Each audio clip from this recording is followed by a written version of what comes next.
I'm gonna share with y'all how to double the amount of money you earn on YouTube. And I know this works because I saw how much money I was making my first month go from $500 to $1,000 the next month. And within a couple of months, I was making enough money, well, to pay for rent. Let's do this. What's up, y'all? It's me, it's John Master Lee, here to help all you YouTubers level up like a boss. Now, I'm all about treating YouTube like a livelihood. It is not just a hobby for me. So when it comes to earning money in YouTube, it was really important for me to leverage my experiences starting up companies and apply them to how I'm going to do YouTube. And what I learned along the way is that there are a couple of key things that you really need to pay attention to if you really want to incrementally increase how much you earn. And in fact, with each of the techniques I'm about to share with you, you can double the amount of money you earn. And if you stack all 6 things together, yes, you can earn exponentially more over time. Now, I was a new YouTuber when I started just last year. So a lot of the metrics I was looking at when I was starting off were just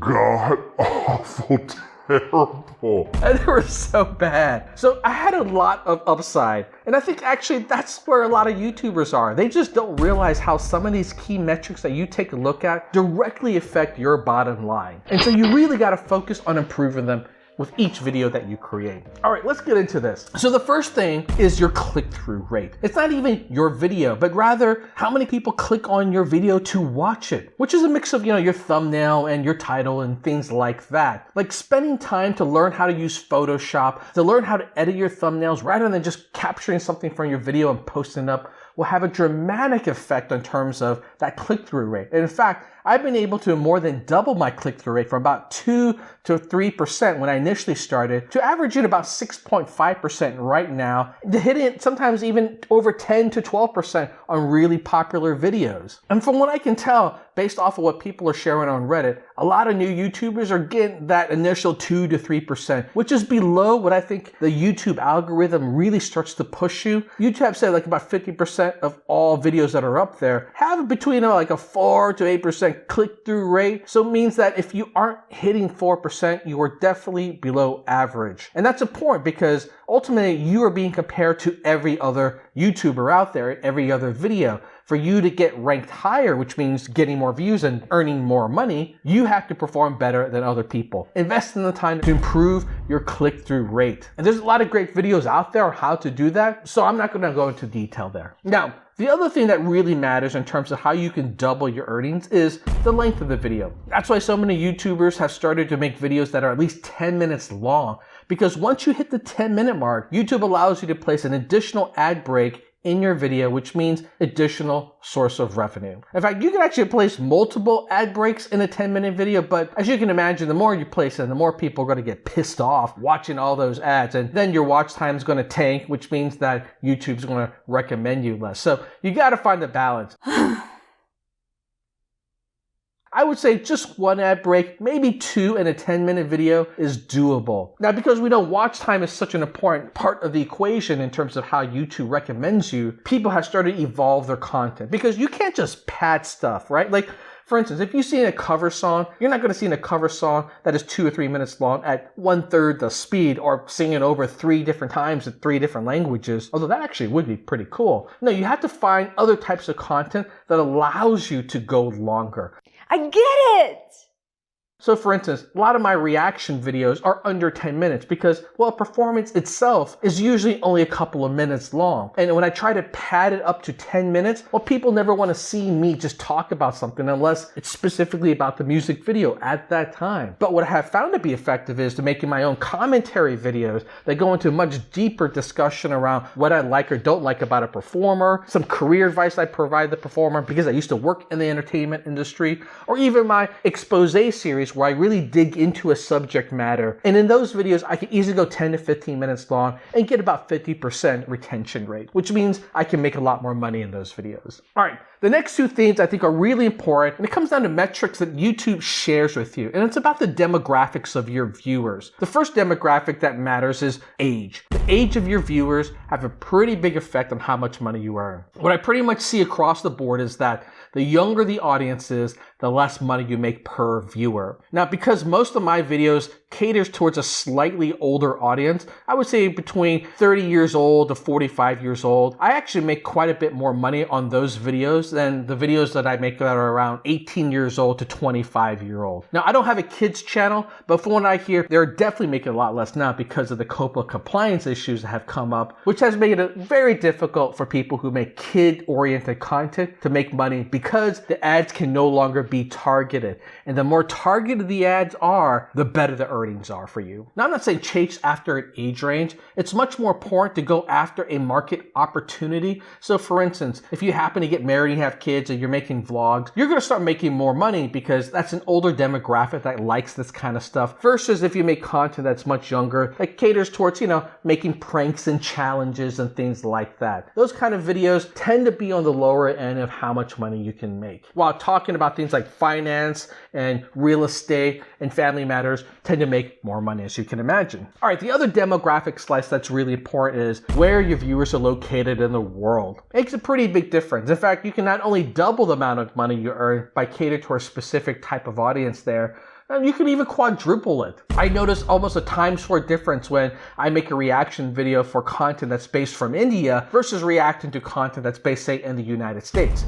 The United States tends to have some of the highest CPMs, which is basically how much an ad costs per 1,000 views. And usually what equates to more earnings per ads are countries that have higher GDP, right? In other words, they have an economy that is thriving. So like even in Europe, there are countries that actually pay you much higher than others. If you take a look at Scandinavian countries, they tend to pay you a lot higher than some other countries where the economy isn't doing as well. Now, one thing you need to realize is that YouTube is just an international product today. You really can't force where your viewers come from. It kind of comes down to the algorithm and the kind of content you make. I mean, obviously, if you're making videos where you speak English, you're going to attract more of an audience base that speaks English and that tends to pay better. But that's not to say that you can't make more money making videos that specifically target a specific country, because you can become very dominant in a country and make up the revenue by volume. Now, the other thing that has a huge factor in terms of how much money you earn is how often you post. You can easily double the amount of money you make by just posting up twice as many videos. And I've proven this because I made a whole nother video showing how I made 1,000 videos in 1 year. It was a crazy experiment. I would never do it again, but I learned so much in terms of what worked and didn't work. So make sure you subscribe and go watch that video because it's a humdinger. A lot of great techniques I learned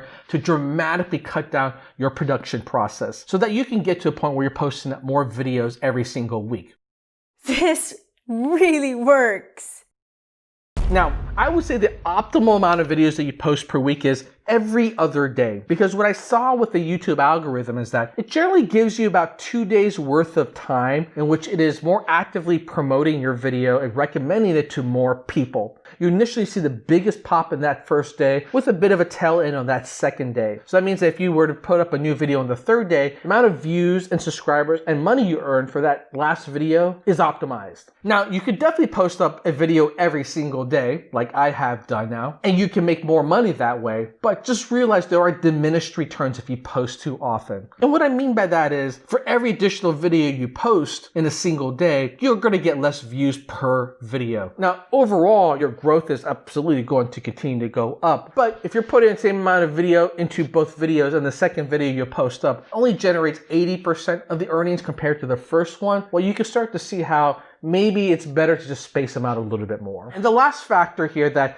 I noticed a couple of YouTubers have mentioned and have actually changed their whole schedule around is seasonality. It is such a huge factor, and the ones who really understand this are much smarter about it when it comes to the earnings, because certain months of the year do a lot better than other times of the year. Now, as you can imagine, the holiday season does really good for everybody because it's there in that time of year where all these different companies want to market their products to people so that they buy them for the holidays, which means that they're competing for limited ad space, which means that more money that's coming in for every YouTuber. And we love it. That's our holiday gift. Now, the holiday season in the United States is about between mid-November and mid-December, where it's really optimal. And that's the reason why you notice a lot of YouTubers create a lot more content during that time of year. Daily Vlogmas is a thing because people are trying to capitalize on that interest. And in fact, a lot of people will do product reviews during that time of year because with product reviews, you can make additional money through affiliate marketing, where people can click on that link in your description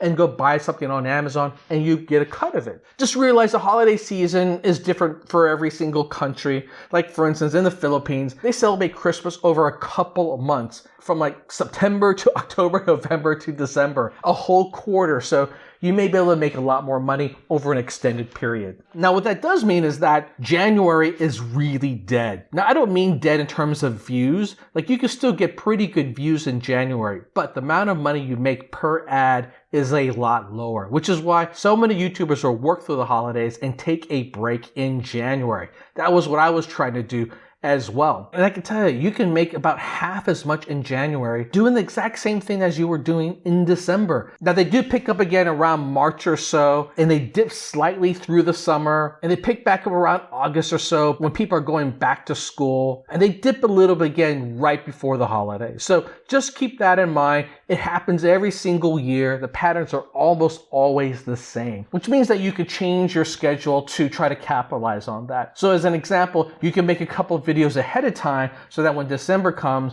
you can launch more videos then, and then you can take a break in January where things are a little bit slower, have a slower release schedule, and then pick it back up in March and try to create more videos to capitalize on the next year's trends. All right, y'all, so there you go. All these different things have a direct impact on how much money you can earn. Now, something to keep in mind here is that I did not try to do all of these things at once to increase the amount of money I was earning. I actually try to focus on one thing at a time, because as a new YouTuber, it's easy to get overwhelmed trying to do everything. So I focused on the click-through rate when I was first started because it was top of the funnel. Then I worked on things like trying to figure out who my audience was. And then I was trying to increase the length of the video. And it really wasn't until a couple months into the project that I started to go towards a daily schedule of videos, because at that point I was learning how to make videos faster and better. All right, y'all, peace out.